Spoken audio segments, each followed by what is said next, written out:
Aí entra todo mundo junto, né? Ó. Estão entrando. Sejam bem-vindos, a todos que estão entrando hoje para o nosso ciclo de palestras, né, sobre o transtorno do espectro autista, que está sendo organizada, né, promovida pelo curso de especialização em transtorno do espectro autista, oferecido pelo CCE Rio. É um prazer ter vocês de novo aqui. Hoje é o nosso terceiro encontro, né, nesse ciclo de palestras. Eu sou a Mariana Freire, sou coordenadora e professora, né, também na especialização. Hoje, né, o nosso tema é sobre o uso, né, da comunicação alternativa e ampliada. Na programação estava prevista a professora Kátia Walter, né, que é professora do nosso curso de especialização, inclusive, mas a professora Kátia teve um problema de ordem pessoal, de saúde, uma internação na família, que ela precisou, inclusive, viajar, e por isso ela não vai poder estar com a gente hoje aqui, mas ela indicou uma profissional da confiança dela, altamente gabaritada, para falar sobre esse tema, né, que é a fonoaudióloga, a doutora Grace Donati, tá?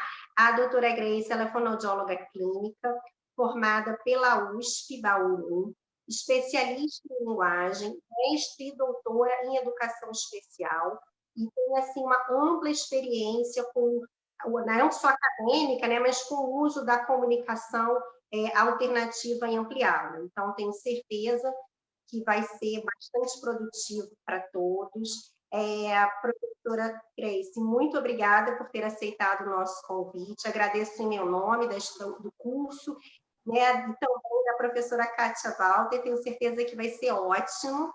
E o formato, gente, é o mesmo para quem já está acompanhando. Vocês podem fazer perguntas, tá? Ao longo, né, da fala da professora Grace, para que a gente possa, ao final, fazer essas perguntas. E lembrando que essa palestra está sendo gravada, né, vai ser disponibilizada também em outros canais de comunicação. Então, aqueles que não quiserem aparecer, ter sua imagem divulgada, lembre-se de desativar a câmera dos seus dispositivos, né? Seja celular, tablet, computador, tá bem? Lembrando que o CCE passa ao longo da palestra no chat, né? Tanto do Zoom quanto do YouTube, o link para o preenchimento do formulário de presença, tá? Então, mais uma vez, bem-vindos. Doutora Grace, muito obrigada pelo convite. Passo, então, a palavra a você para que possa iniciar a sua palestra.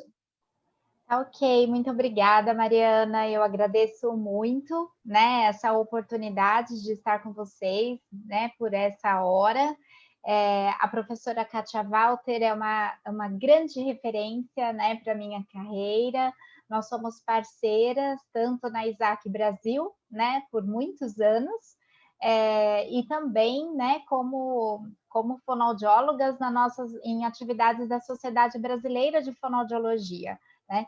Então, eu tenho uma enorme honra, né, de estar falando em substituição à professora Kátia Walter hoje, ainda que apenas, infelizmente, que seja por uma razão, né, de um problema pessoal, né? Mas acredito que possamos, inclusive, deixá-la mais tranquila, né, e saber que faremos, então, juntos uma ótima atividade, né, na comunicação alternativa. É um dia muito especial, porque hoje é o dia do fonoaudiólogo, então é mais essa oportunidade, né, ganha aí um brilho maior, né, tudo isso. Então eu vou projetar alguns slides que eu montei, né, para que vá amparando a minha fala, né, e os meus comentários, algumas inquietações, né, a respeito da comunicação alternativa com indivíduos com transtorno do espectro autista. Vamos lá, então? Eu vou projetar. É possível que eu perca, até porque eu coloquei alguns trechos de vídeos, e para que vocês recebam o vídeo com uma boa qualidade de áudio e de movimento do vídeo, eu perco a visualização de vocês, então eu peço que, Mariana, se houver algum problema, né, que vocês me acionem no chat ou então pelo WhatsApp, tá bom? Porque eu vou perder um pouco o visual de vocês. Vamos lá. Bom, eu acredito. Mariana, só me dá um feedback auditivo, se está tudo ok? Tudo ok, estamos vendo a apresentação. Perfeito, muito obrigada. Então, vamos lá. Bom, eu começo já então, né, com essa frase que eu tenho utilizado bastante nos últimos anos, que é que a imagem é a primeira língua da pessoa com TEA, né, da pessoa com autismo. A gente vem depreendendo esse raciocínio não apenas na leitura de artigos científicos, das pesquisas, mas principalmente no trato diário, nessa inter-relação diária, no contato com pessoas com TEA e com seus familiares, né? Também com professores e com profissionais da reabilitação, né? Embora que ótimo, né? Muito, cada vez mais a gente vai refinando técnicas do desenvolvimento da linguagem da pessoa com TEA, e por essa razão nós estamos derrubando as estatísticas das décadas de 80 e 90, que muitas vezes afirmavam, né, que uma grande porcentagem desses indivíduos não desenvolvia fala, né? Estamos nesse processo derrubando essas estatísticas, porque temos hoje em dia um avanço tecnológico, e quando eu falo tecnológico, não é de alta tecnologia apenas, mas significa um conjunto das técnicas, não é?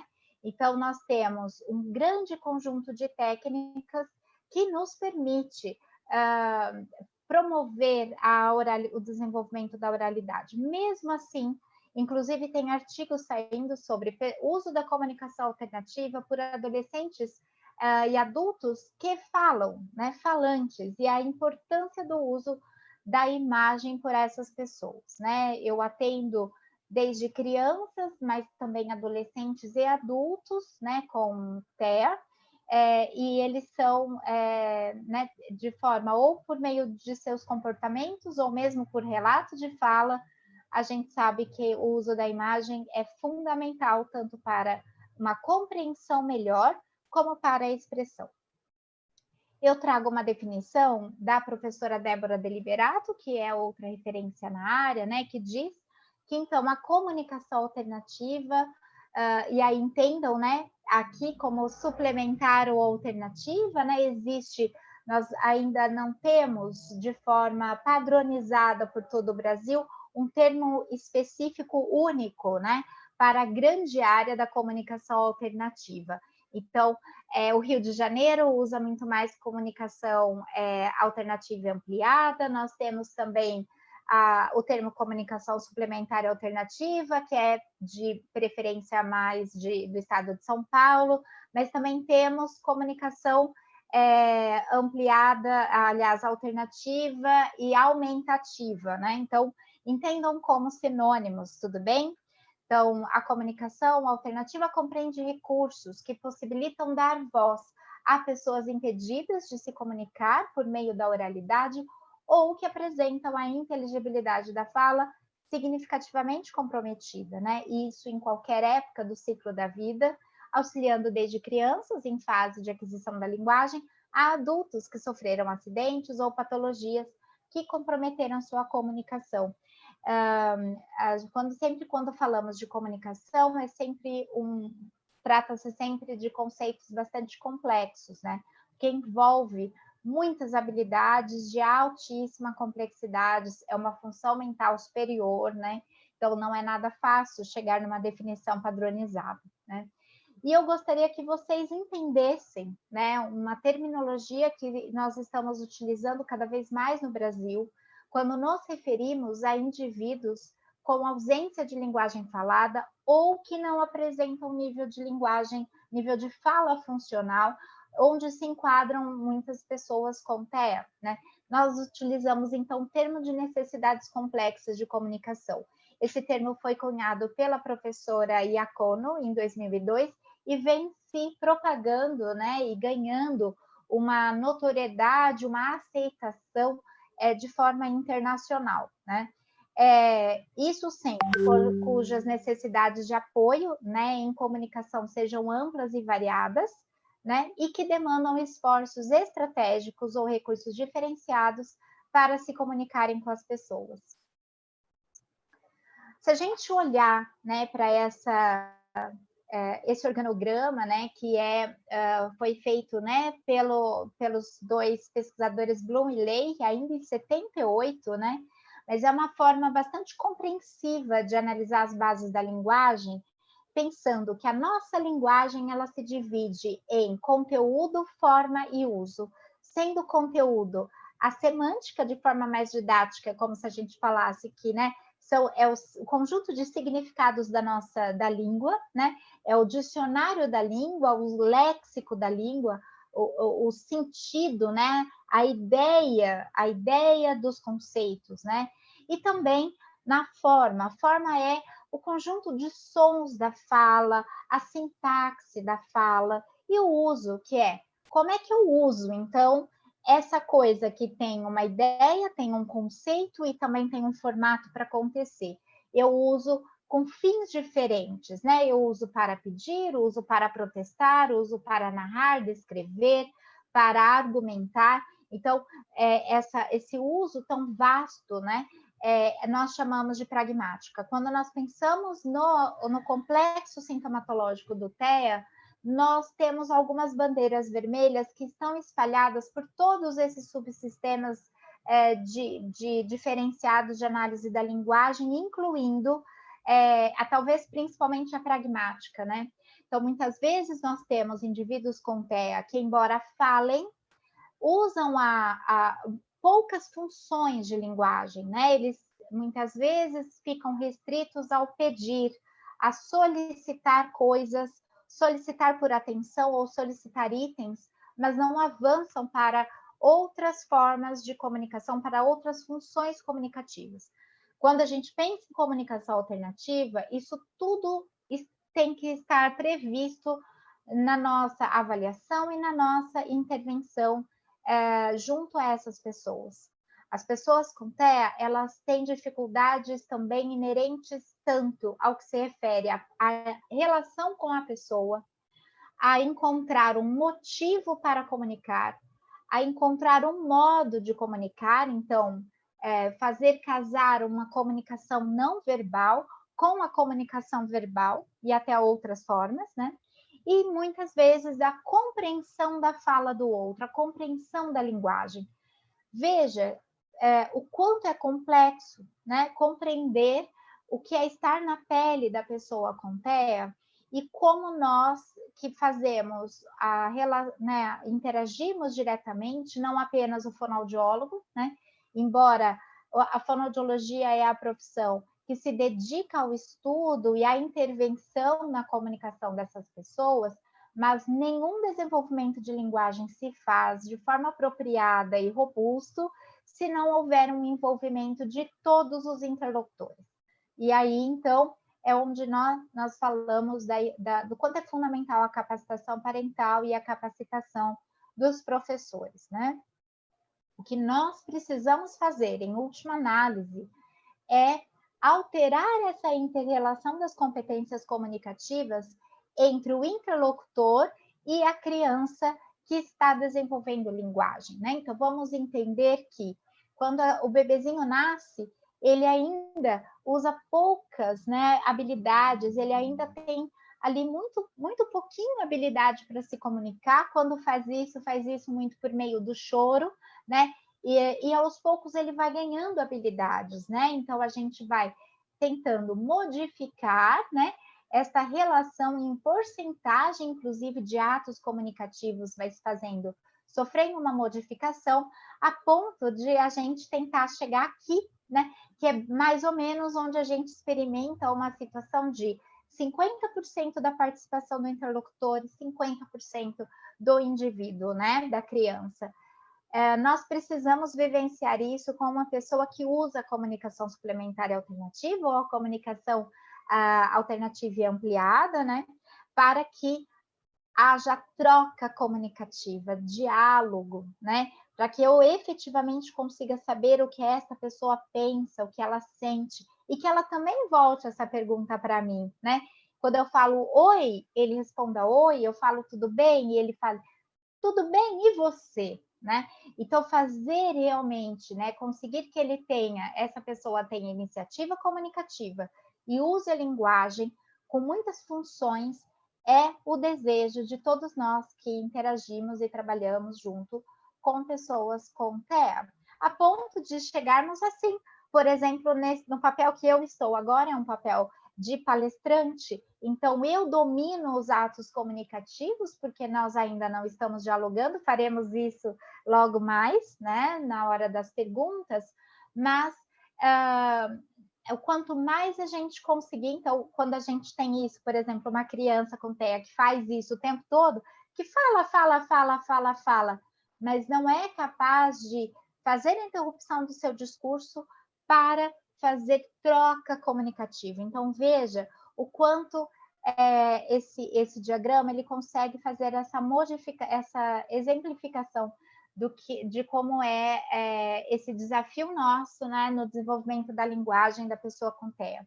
Esse quadro é para nos lembrar que pedir item ou atividade ou interrupção é uma pontinha do iceberg. Nós temos muitas outras funções de linguagem para podermos desenvolver em termos de linguagem, né, junto à pessoa com TEA. Nós precisamos ensiná-los, né, e aí é que está o grande lance, né, que é usar técnicas, né, usar um aporte teórico adequado para ensinarmos e auxiliarmos o desenvolvimento da linguagem. Mas nós precisamos, aqui não estão todas as funções de linguagem, nós temos só algumas aqui, e cada uma delas tem uma pegada social menor ou maior, né? Então, não é porque nós muitas vezes começamos a intervenção de comunicação alternativa pelo pedido que nós precisamos nos manter restritas a essa função comunicativa. Só para vocês terem uma ideia, olha quantas coisas nós queremos chegar, né?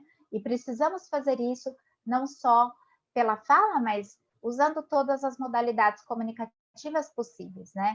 Eu coloquei aqui para vocês irem assim, né, tecendo esse raciocínio de que nós precisamos considerar toda e qualquer forma de expressão comunicativa, seja ela vocal, verbal, não verbal, e com sistemas simbólicos de transmitir pensamentos e emoções, né? Então, as vocalizações, partes das palavras, frases, um discurso, isso tudo precisa ser levado em consideração.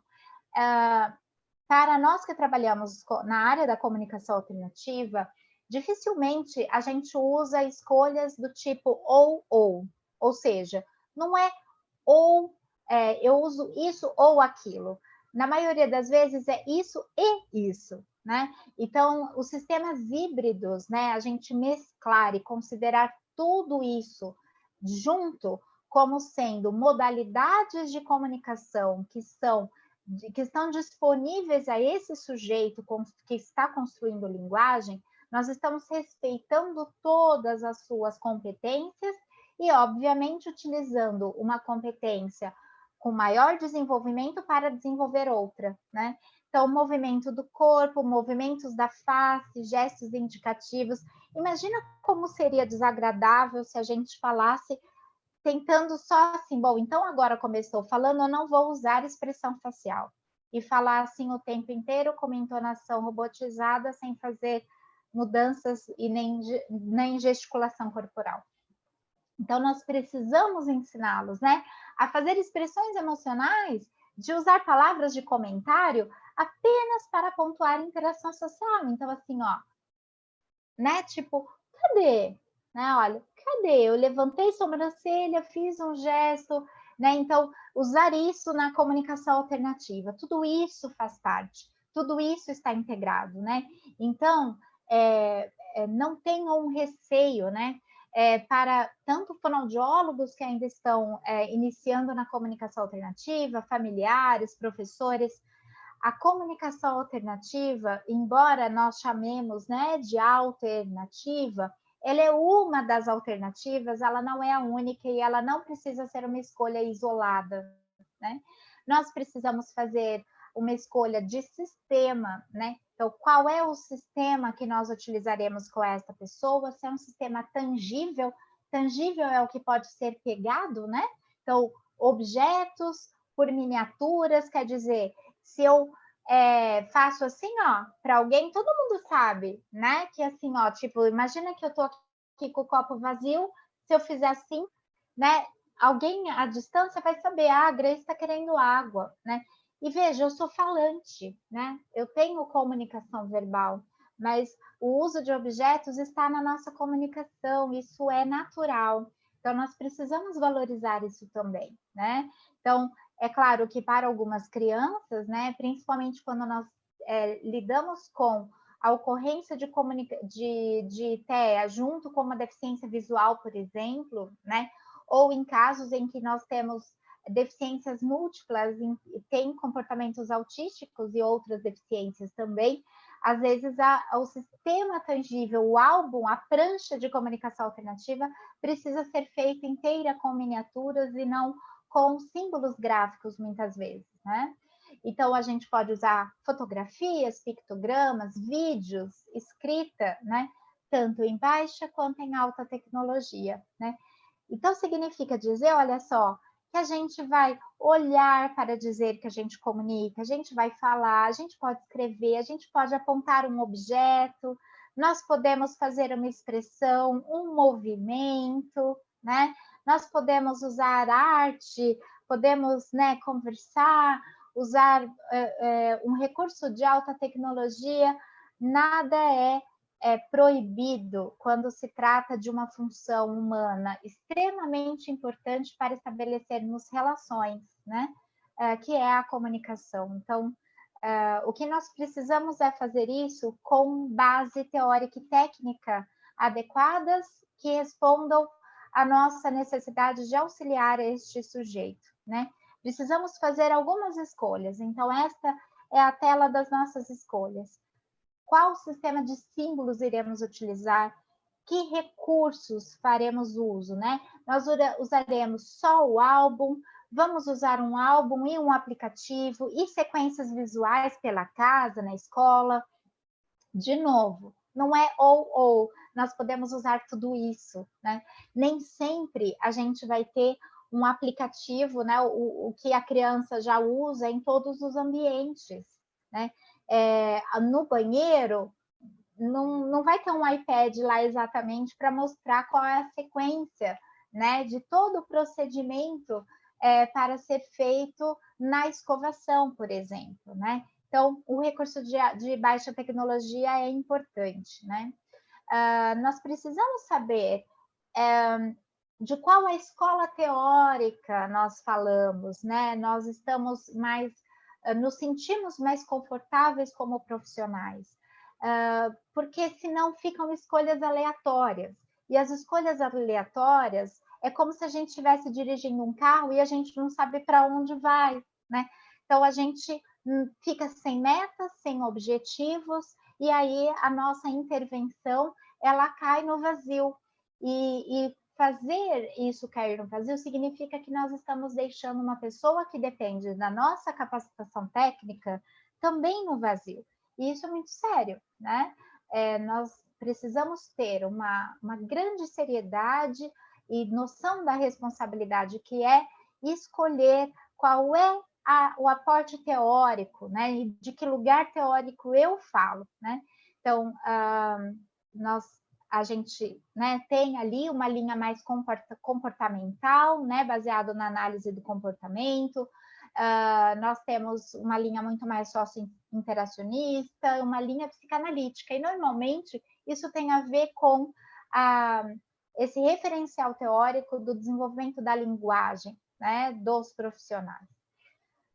Nós sabemos que a análise do comportamento aplicada, né, a linha comportamental é uma linha que muito contribui, né, com o ensino da pessoa com TEA, e da mesma forma nós temos um grande espectro, assim como nós temos o espectro do autismo, nós temos um espectro de técnicas que mostram desde uma técnica de intervenção comportamental mais naturalística, até conhecido como soft behavior, né? Behaviorism, e nós temos até lá mais para frente uma linha mais radical, né? Então, nós temos uma grande gama de possibilidades teóricas para fazer essa intervenção, né? A gente escolhe uma técnica, que eu coloquei essas duas, mas nós temos uma enormidade de técnicas. E qual acesso vai ser feito desse material?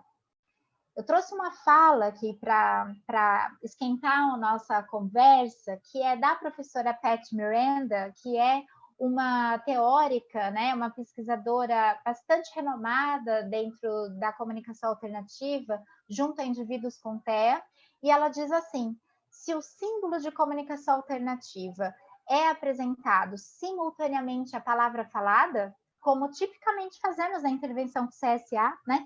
Quando a gente usa a comunicação alternativa, usa um símbolo, a gente faz a fala junto, né? Na sequência, então, a gente adiciona um reforçador equivalente, por exemplo, um símbolo de cookie, a gente fala o cookie, cookie é um cookie, né? E a gente apresenta o próprio cookie, então, tanto a verbalização da palavra quanto o uso do símbolo devem aumentar em frequência. E por que eu trouxe isso? Eu trouxe isso para dizer a todos que não todas as evidências científicas, todas, né? E assim, de forma muito, já muito bem estabelecido, né? Em toda a pesquisa científica de TEA e de comunicação alternativa, não existe nada que comprove, nada, né? Que leve a crer que o uso de imagem reduz a frequência, a possibilidade de fala, né? Muitíssimo pelo contrário, nós temos um corpo teórico, um corpo de pesquisa gigante, informando a nós o contrário, né? E na nossa prática clínica, né? Amanhã completo 21 anos de carreira, com muita alegria, e atendo pessoas com TEA desde sempre, a gente vê, né? O quanto o uso da imagem, pelo contrário, organiza o desenvolvimento da linguagem e propicia, inclusive, emergência de oralidade, né?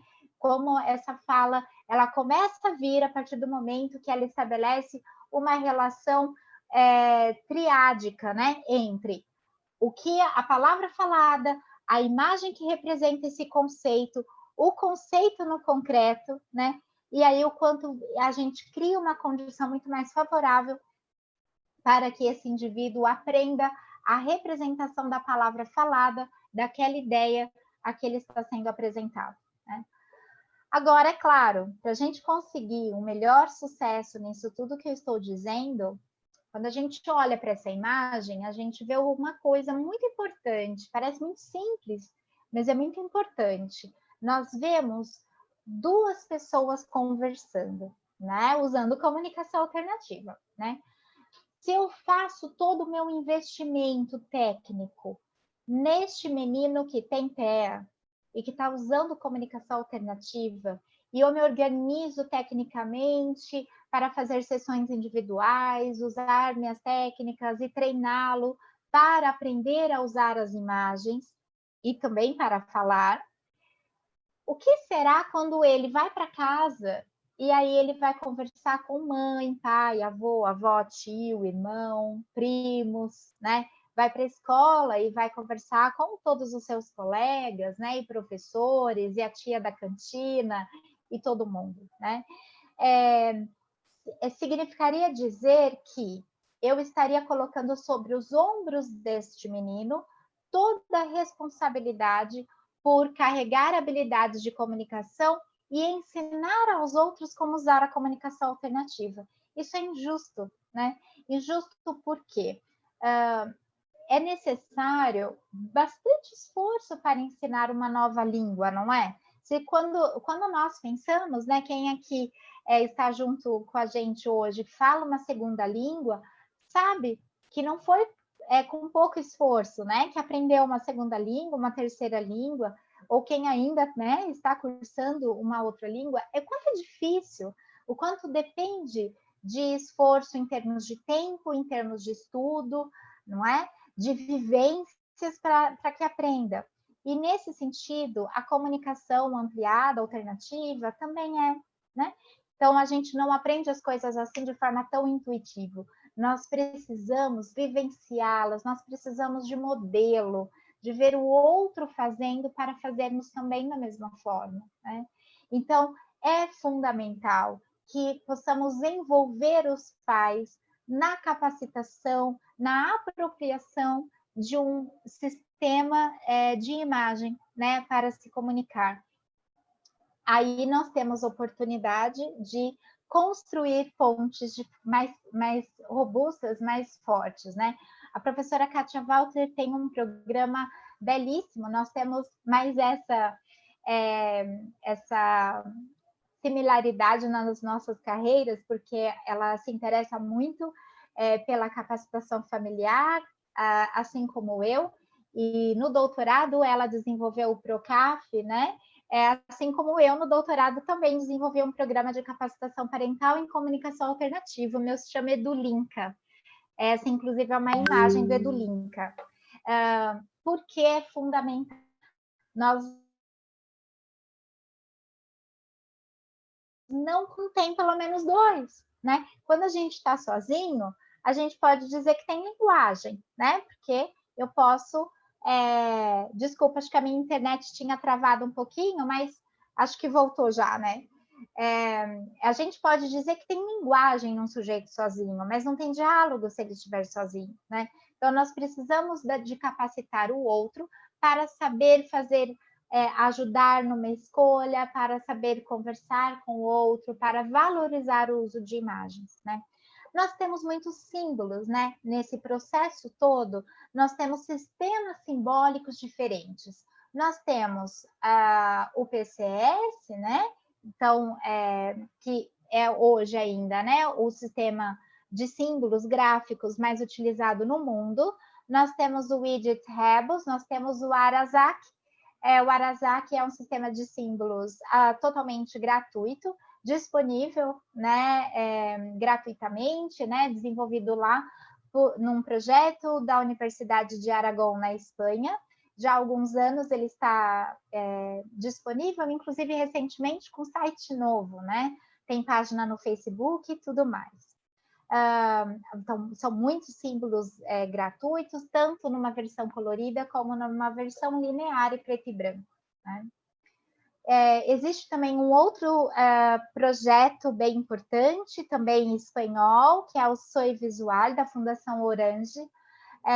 Eles também têm ganhado um espaço muito grande, porque eles, inclusive, vocês podem perceber que tem imagens fotográficas, mas de altíssima qualidade, são todos laranjas, então o elemento mais importante ali da representação visual é o que ele pretende representar, também disponível gratuitamente, acessível a todos nós. Em síntese, né, para fazer uma breve síntese do que eu disse até agora, existem muitas técnicas diferentes, então muitos de vocês podem ter feito até hoje, talvez, uma associação muito direta com o termo PECs, no que se refere à comunicação alternativa, né? Então, assim, eu estou usando PECs, eu estou usando PECs. Não, PECs, né? Ele usa PECs, né? Às vezes usando como sinônimo de comunicação alternativa e ampliada, às vezes como sinônimo de ficha mesmo, da ficha de comunicação alternativa. Então, eu gostaria de convidá-los a fazer uma renovação desse conceito e da nomenclatura, né? Porque o PECs, que é um sistema de comunicação por troca de figuras, né? Que foi desenvolvido nos Estados Unidos, eu já falo um pouquinho mais dele.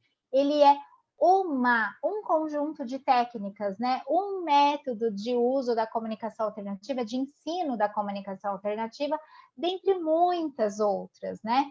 Então, existe uma grande área, que é a área da comunicação suplementar alternativa, comunicação alternativa e ampliada, como queiram, e existem muitas e muitas técnicas, né? Então, nós temos o POD, nós temos o PECs adaptado, né? Que é pessoas engajadas, né, em comunicação, como a professora Kátia Walter tem chamado. Então, veja, nós temos as histórias sociais, né, que é o termo ali HS, que eu chamei, e as cenas visuais, assim como outras, né? Então, muito cuidado, né? Peço para que vocês não utilizem como sinônimos, porque nós precisamos cada vez mais usar o nome da área para fazê-la crescer cada vez mais. Em outubro, nós tivemos o mês da comunicação alternativa. Pelo terceiro ano consecutivo, o Brasil ele encampa esta campanha, como é feito de modo, né, internacionalmente, o que é ótimo, né? A gente tem conseguido dar mais visibilidade à área, né? Inclusive, eu ocupo hoje o cargo de vice-coordenadora do Comitê de Comunicação Alternativa da Sociedade Brasileira de Fonoaudiologia, e nós conseguimos lançar no mês de outubro dois documentos muito importantes, documentos de perguntas e respostas frequentes sobre comunicação alternativa, tanto para professores como para fonoaudiólogos. Está disponível no site da Sociedade Brasileira de Fonoaudiologia. Já na home, né, na página central, vocês conseguem o caminho para acessar gratuitamente, né? Sintam-se todos convidados para ir até lá. Então, nós precisamos de muitas modalidades, formatos, tamanhos de recursos de comunicação alternativa. Um não é melhor que o outro em si mesmo, né? Então, se alguém falar assim, Grace, o que é melhor? Não tem. Depende da criança, depende do nível de desenvolvimento da linguagem, depende do propósito, né? Depende de como as coisas estão. Às vezes é melhor começar por uma coisa mais simples e a gente aumentando. Às vezes é melhor já começar com um sistema mais robusto. Então, o que importa é dar voz e dar suporte ao desenvolvimento da linguagem, é isso que importa, né? Então, só para fazer um exemplo do que seria um exemplo ali bem comportamental, né? Então, a gente cria, por exemplo, um antecedente dizendo o que você quer. A resposta da criança que está ali, por exemplo, no início de treinamento é pegar a imagem do tablet e me entregar, porque é isso que ela quer. Então, eu dou uma consequência mostrando, por exemplo, o vídeo que ela quer assistir, né? Aqui um pouco maior para vocês terem uma noção. Eu dou um apoio ou um suporte físico total, aproximando a minha mão, a mãozinha dela, para que ela me entregue, né? Essa é uma criança com síndrome de Angelman, né? E que estava numa fase inicial da comunicação alternativa.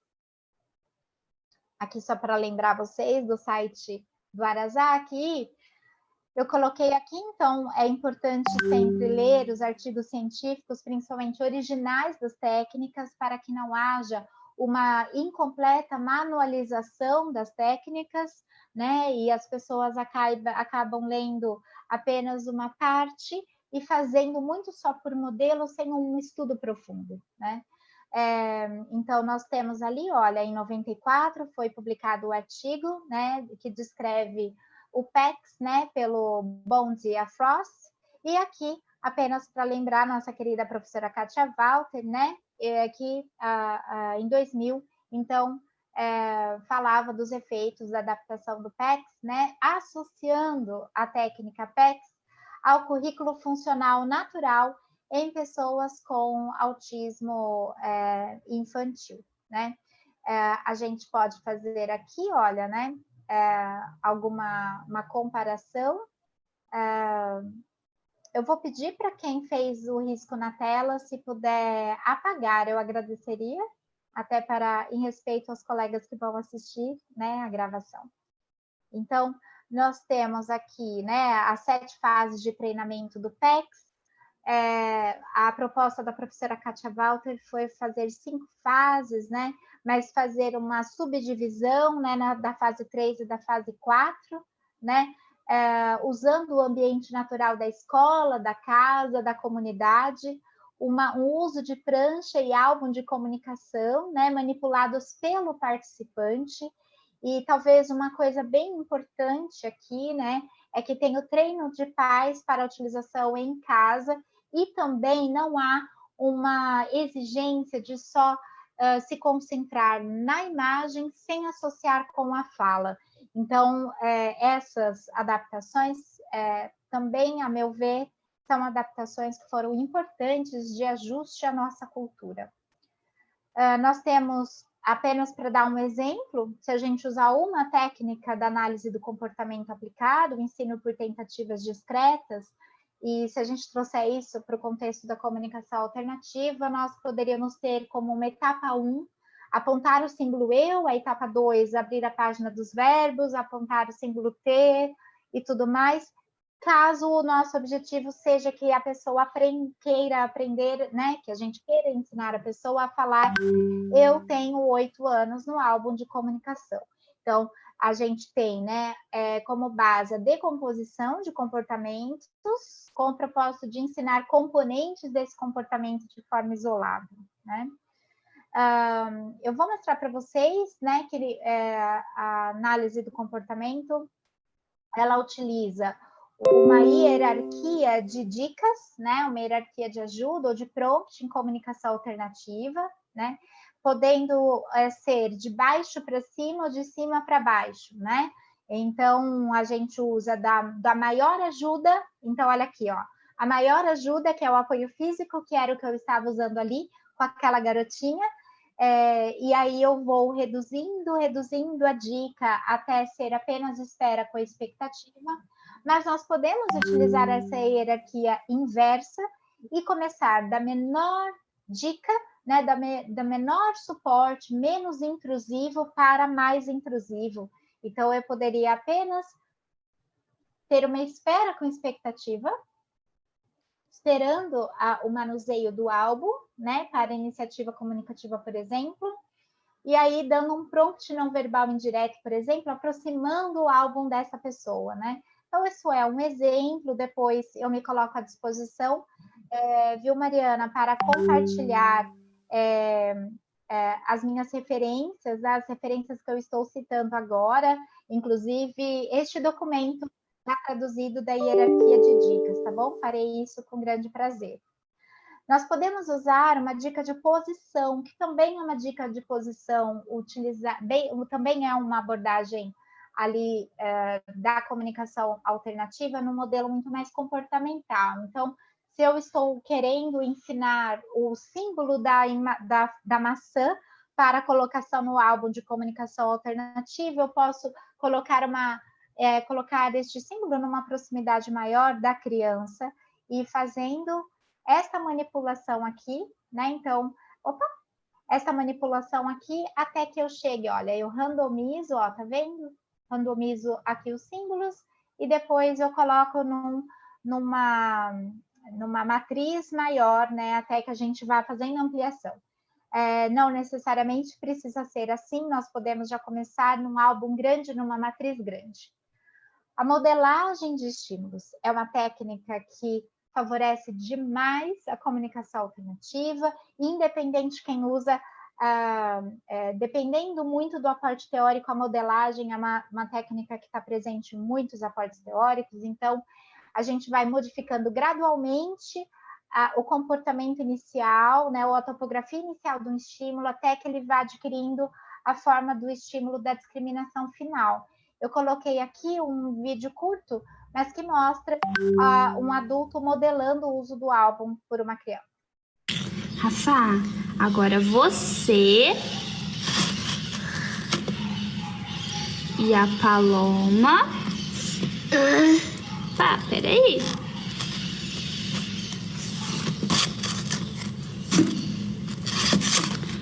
Vão ao... Parque, muito bem. Ó, depois do parque nós vamos voltar para casa. Muito bem. Então, veja que tem bastante mistura da fala com o álbum, né? A gente já vai fazer uma revisão deste álbum, então, o quanto é importante o interlocutor usar o álbum, né? Aqui no modelo mais comportamental, iniciando, né? No modelo de ensino, de formação de frases aqui. Quero Eu quero. O que você quer? O iPad? Eu quero o iPad. Muito bem, Heitor. Que lindo. Observem que a interlocutora, ela não tinha aceito, né, que ele tinha falado. Esse menino hoje ele fala bastante, fala muito bem, né, mas na época ele ainda não falava, mas ele acompanhava com alguma verbalização, porque ele sabia que era uma palavra cada imagem ali, e aí a hora que ele entrega a tira de frase, aí ele a interlocutora exige, né, que ele olhe, né? Então ele entrega a tira de frase, faz o contato visual e somente assim depois ela dá o reforço. Lindo! Que é o que ele fez, do que ele solicitou, né? Nós podemos amplificar os estímulos para favorecer a percepção. Todas as pessoas, as crianças nesses vídeos, né, são crianças com TEA. Essa criança, ela tem uma baixíssima propriocepção tátil, né? A propriocepção, na verdade, não só tátil, mas da função proprioceptiva, né, muito baixa, e por isso nós colamos EVA na parte posterior da ficha para aumentar o grau, tanto colocando, né, da hora que ela pega, para dar mais informação tátil, mais informação proprioceptiva, e também o visual tendo a borda vermelha, né? Porque aí a gente amplifica esses estímulos. Ela está aqui numa mediação, num treino parental, então ela está conversando com a mãe. O que você quer? Isso, eu quero biscoito. Né? Então, nós temos hoje muitos softwares e aplicativos, né, de alta tecnologia, disponíveis no mercado. Cada vez mais os sistemas robustos ganham um lugar cada vez maior, né? Então, aqui, olha, vocês podem perceber os verbos principais. Nós temos pronomes, né? Pronomes possessivos, pronomes pessoais. Então, tem algumas coisas que indicam direções, sim e não, e aí vai favorecendo a criança aí navegando numa construção aqui pelo apontar, né? Nós temos aqui alguns exemplos também de comunicação, né, de outros recursos diferenciados. Olha, essa pulseira é muito bacana, né? Quando a gente pode ir ajudando a criança a aceitando aos poucos, né? A criança que, quando a gente tem uma criança com uma integração sensorial melhor ou hipo-responsiva, a gente consegue usar esses recursos corporais com mais facilidade, né? Aqui o uso de uma sequência, da sequência bastante pormenorizada das etapas da escovação, né? De uma criança, sinalizada, esses símbolos foram símbolos desenvolvidos por um designer gráfico para auxiliar, e algumas pessoas podem pensar, será, né, que isso é comunicação? Isso não é só suporte visual? Eu entendo que é comunicação porque estamos amplificando para ele a compreensão, a linguagem receptiva, então isso sim comunicação e é fundamental, né, que a gente faça. Mais alguns modelos, olha, esse daqui foi colocado atrás do banco do carro, do banco do motorista, para que a criança pudesse manifestar suas emoções. Essa criança tinha muitas dificuldades de expressar emoções, e ele ficava, às vezes, bravo quando mudava a rota, então a gente fez dessa forma. Então, veja o quanto nós podemos utilizar vários lugares, ambientes, para usar comunicação alternativa, né? Esse daqui, olha, eu sei que vocês terão uma palestra sobre funções executivas, então esse daqui é um grande apoio para auxiliar no planejamento das atividades, no sequenciamento das tarefas, né? Utilizadas em ambiente escolar. Esse daqui é um recurso já de frases prontas, né? Que nós podemos usar em atividades específicas. Né? Esse daqui nós fizemos uma sinalização para dizer tchau e dizer oi, então a criança pode escolher, e ele é bem pequenininho, cabe no bolso, né? Acho que nós não teremos tempo de eu mostrar mais um vídeo. Esse daqui eu achei importante mostrar para vocês também, né? A gente tem as histórias sociais, né? Também, que né, foram desenvolvidas pela professora Carol Gray. Eu vou colocar aqui, olha, este exemplo para vocês verem. Eu posso disponibilizar a apresentação, viu, Mariana, sem o menor problema, e as pessoas podem apreciar um pouco mais tanto os exemplos quanto as questões teóricas com um pouco mais delonga, né? Por fim, né, as cenas visuais, elas são importantes, também têm ganhado muito espaço, tanto nas discussões teóricas da Isaac Internacional, então, de promover o uso de cenas, não só de uma imagem individualizada, mas a cena inteira, para contextualizar a conceituação daquele item dentro de uma cena onde ele da onde ele realmente faz parte, né? Nós podemos, inclusive, olha, criar em muitos aplicativos uma cena e a gente faz o que a gente chama de hotspots. Então, a gente coloca dessa forma, se eu quiser ensinar encosto de cadeira, né?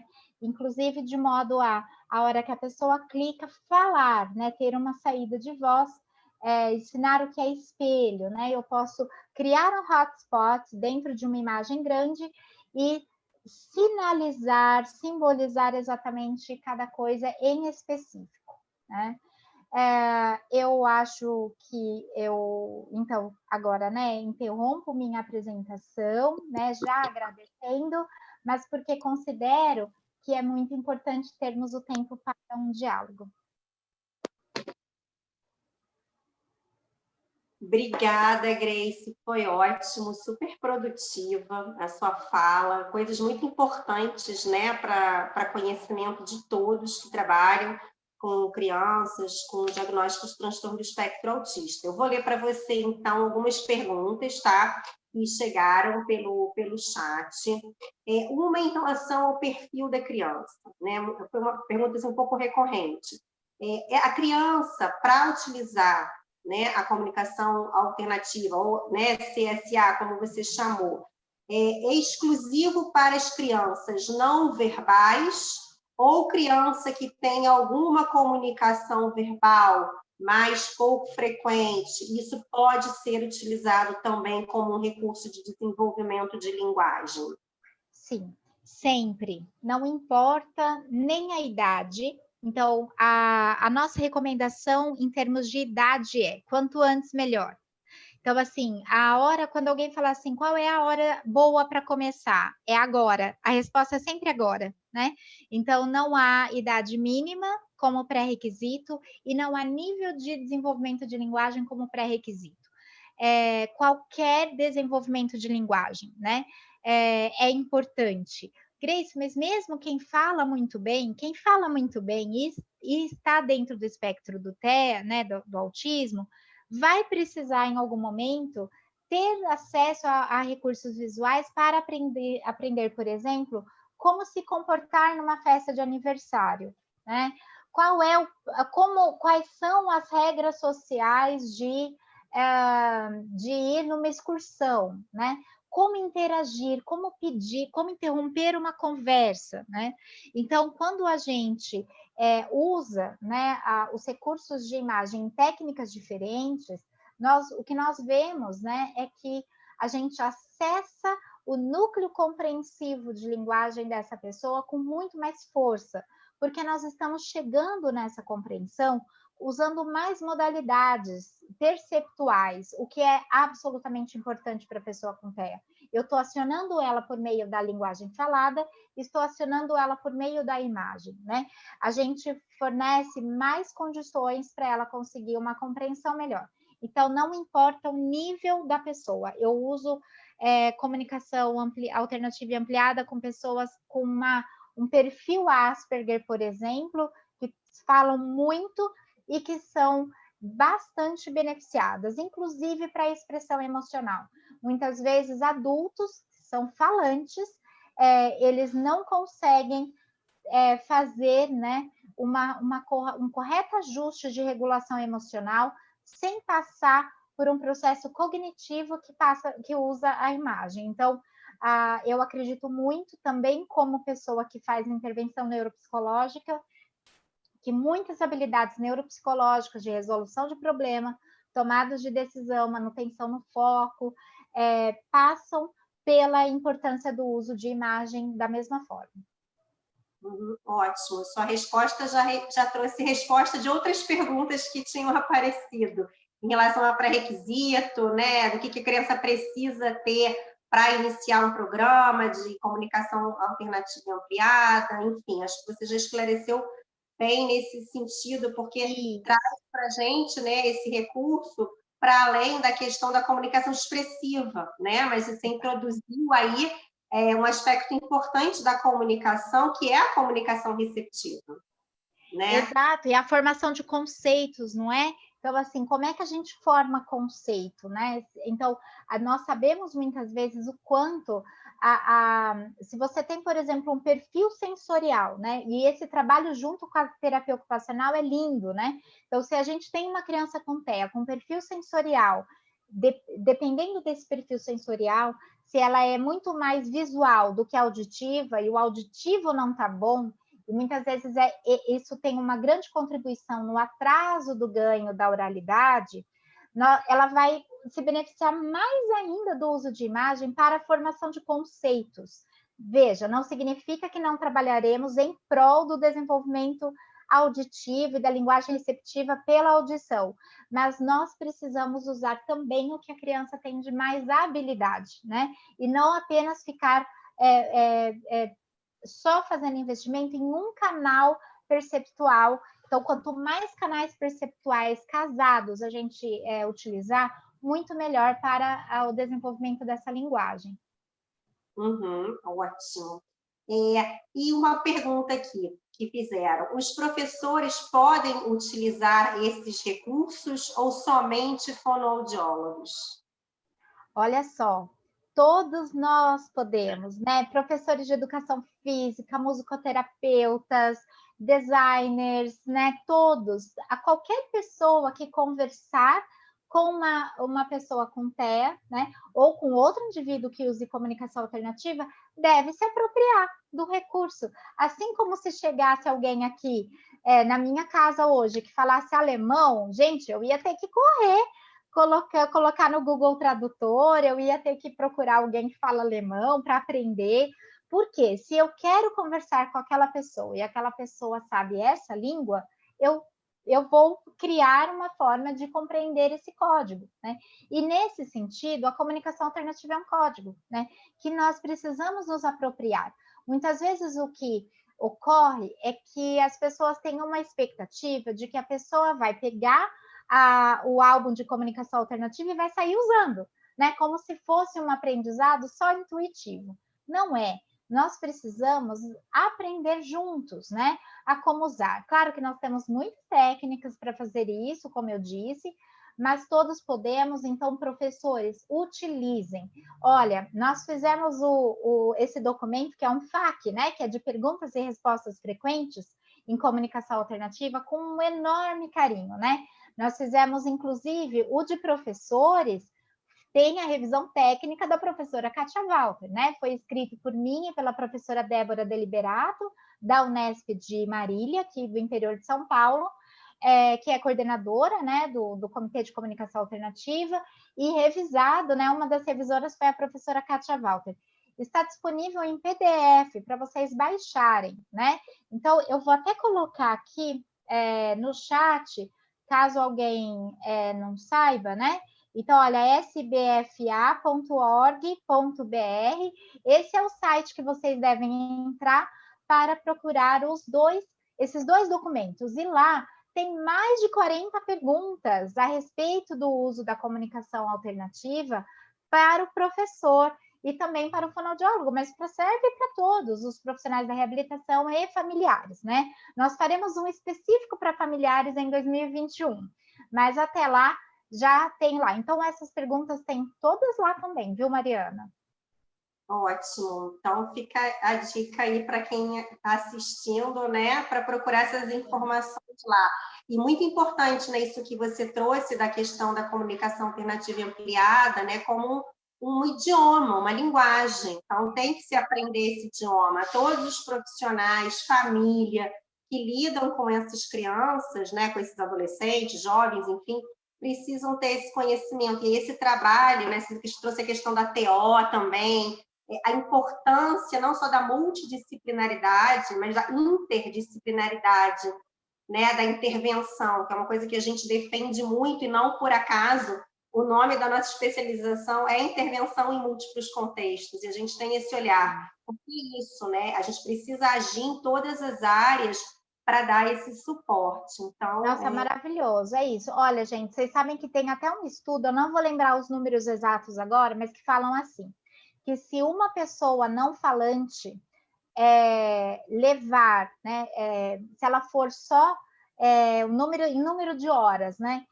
usar comunicação alternativa só como fonoaudiólogo dentro do consultório, né, ela vai levar coisa de mais de 2.000 anos para ter uma competência comunicativa como tem as crianças neurotípicas, né? Então, na verdade, quanto mais se utilizar, melhor, porque ela precisa viver aquela língua. Assim como, de novo, até para pegar de novo essa carona na língua, né, Mariana? Quando a gente fala assim, olha, eu estou fazendo aula de inglês uma vez por semana. Quanto tempo vai levar para sermos fluentes em inglês do que uma pessoa que vai ficar um ano vivendo lá, não é? E por quê? Por causa da imersão. Então, a imersão em comunicação alternativa é algo que tem sido muito, muito falado, né? Então, nós precisamos não só falar muito, mas colocar pessoas que usam comunicação alternativa interagindo entre si, para que tenham modelos, né? Então, de um falante mais competente, aliás, de um usuário mais competente, de uma pessoa mais competente em comunicação alternativa. Então, a comunicação alternativa ela não deve ser vista como uma técnica que é feita dentro do consultório fonoaudiológico, mas que extrapola os muros do consultório, está na escola, está nas casas, está junto com os outros profissionais. Então, é muito importante, a escola precisa ser, né, um ponto fundamental de, inclusive, conscientizar as famílias da importância do uso da comunicação alternativa. Quanto mais isso for se naturalizando em todos os contextos, menos preconceito o uso da comunicação alternativa e ampliada terá. E aí tem uma penúltima pergunta aqui, que está na carona disso que a gente está falando. Se é indicado utilizar a comunicação alternativa e ampliada em meio a uma aplicação de um programa ABA? Sim, se é possível, se é indicado? É. Claro que é indicado, sempre. Eu sou analista do comportamento, né? Então, assim, é claro que é indicado. Quando a gente faz todos os treinos dos operantes verbais, então, assim, mando, né? Que é fazer solicitação. Muitas vezes está lá, isso pode ser feito por meio verbal ou por meio de comunicação suplementar alternativa. Isso, inclusive, aí tem dentro de instrumento de avaliação, né? Então, é claro que sim. O que ocorre, muitas vezes, é uma grande desinformação de profissionais ABA que não conhecem a grande área da comunicação suplementar alternativa e entendem apenas como PECs, como se fosse uma coisa muito linear e muito rasa. Não é. Então, de jeito nenhum. Então, não há nada que diferencie, né, que impeça, que seja um grande problema em uso de comunicação suplementar alternativa dentro de uma abordagem comportamental, muito pelo contrário. E a última pergunta, eu vou tentar juntar duas que são um pouco parecidas, que é o seguinte: se existem protocolos, né, de avaliação para identificar as melhores técnicas para serem utilizadas com a pessoa, e, por exemplo, em que momento você evolui de uma troca de figura física, digamos assim, de imagem, por algum outro sistema de comunicação alternativa e ampliada? Que sistema seria esse? nós temos algumas diretrizes, nós não temos nada muito pronto como uma receita de bolo, algo que a gente já siga ali um passo a passo, não. Nós temos algumas diretrizes. Por exemplo, eu que trabalho numa abordagem mais comportamental, então, assim, quando a criança, se ela estiver no passo 2 do PEC, adaptado, por exemplo, e ela usa, ela já sabe apontar, porque foi um investimento que eu fui fazendo, e ela já aprendeu a apontar, naturalmente eu pulo fases. E aí eu não uso mais velcro. A criança não tem mais que tirar a ficha de lugar nenhum. Eu já começo a ensinar ela a navegar apontando por navegação de símbolos, só para vocês terem uma ideia, né? Então, o que é muito importante, e aí eu posso indicar uma série de artigos que discutem, né, quais são os perfis diferentes, né, de indivíduos de acordo com habilidades diferentes, né? Então, por exemplo, se a gente tem uma habilidade de reconhecimento de rastreio visual muito ruim, então é claro, né, que se eu uso já numa matriz de ter lá, sei lá, 24 símbolos numa página só, de uma criança que tem rastreio visual quase nenhum, né? Então, na minha visão, eu não começaria dessa forma, eu começaria com muito menos símbolos para depois ampliar, né? Eu gosto de trabalhar com mais consistência nessas habilidades iniciais. Mas, por exemplo, tem outra linha teórica que acha que não, que a gente tem que modelar. Eu prefiro garantir uma melhor visualização, né? Mais habilidades visuais. Então, a gente tem algumas escolhas de acordo, mas olha só que interessante. A linha teórica comportamental, ela pensa mais desse jeito.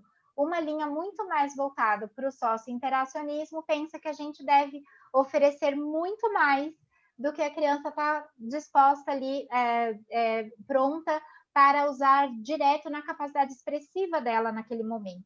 Não que a gente não faça isso, mas eu acho que eu deixo um gap maior na zona proximal ali de desenvolvimento, né? Então, tem uma série de diretrizes, sim, para deixar a gente muito mais tranquilo para fazer.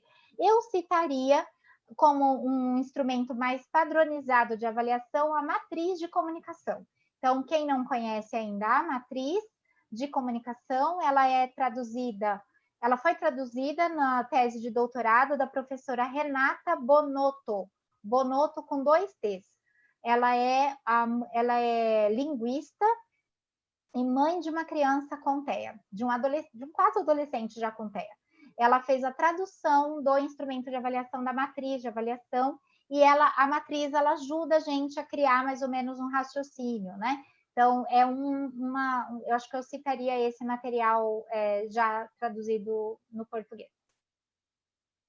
Bom, Grace, muito obrigada pela sua palestra, pela sua fala, por compartilhar esse conhecimento que é tão, assim, vasto, né? Assim, é um mundo, como colocaram aqui no chat, né? Esse tema. Esse tema sozinho dá aí 200 palestras. Mas muito obrigada, foi ótimo, foi super enriquecedor, assim, vários elogios no chat, a palestra, vários agradecimentos. Então, com certeza, foi bem produtivo para todos nós. Pediram para que você deixasse o seu contato, um e-mail, para que quem, né, quisesse mais informações, se você puder compartilhar no chat ou na tela o seu e-mail, algumas pessoas pediram para ter também. Então, olha, eu vou compartilhar aqui, então, olha, né? Porque assim tem já, né, o site da clínica, né, do Grupo Adastra, que é a clínica que eu dirijo, né? Eu coordeno uma equipe grande. Nós nos dedicamos principalmente às pessoas com TEA, mas não só, né? Qualquer pessoa em desenvolvimento e que precise muito voltado para a comunicação, né? Para as dificuldades da comunicação. E este é o meu e-mail. Eu fico completamente à disposição para vocês entrarem em contato. Eu me comprometo a enviar para a Mariana o link de uma pasta no Google Drive de artigos que dão subsídio para a minha fala, né? Para as coisas que eu citei durante a minha fala, e assim vocês podem a gente pode talvez combinar, né, Mariana, de você deixar talvez ali como link, já que vai ficar publicado no YouTube, talvez o link de acesso à pasta no Drive, né? Não teria nenhum problema, eu fico feliz de poder fazer isso. Ótimo, a gente pode ver sim como viabilizar isso e ver com o CCE também se pode mandar por e-mail para as pessoas que se inscreveram, mas vai ser ótimo. Quanto mais, eu costumo dizer assim, quanto mais conhecimento, informação, consciência a gente tiver, né, mais esclarecimento, melhor. Eu acho que o nosso objetivo é esse, assim, elevar esse conhecimento científico para todos, né? Para que todos tenham acesso aí, e a tecnologia nos possibilita isso, felizmente, né? Então, Grace, mais uma vez, muito obrigada. Obrigada a todos que nos assistiram, que participaram com as perguntas, com os elogios. Foi muito bom ter vocês aqui de novo. Sexta-feira tem mais, né? Às 18 horas. O tema vai ser justamente o das funções executivas. Então, que também vai ter muita informação rica, com certeza. Gente, obrigada, boa noite a todos, tá? E nos Muito vemos obrigada. Lembrando que as palestras ficam gravadas e disponibilizadas no canal do YouTube para quem quiser assistir de novo, compartilhar com algum colega, né, para conversar, se aprofundar no estudo, é sempre muito bom. Grace, obrigada. Você queria falar mais alguma coisa para a gente encerrar? Só agradecer, Mariana, agradecer muito, foi assim muito gostoso estar com vocês, de verdade, viu? Obrigada. Obrigada, gente. Boa noite a todos.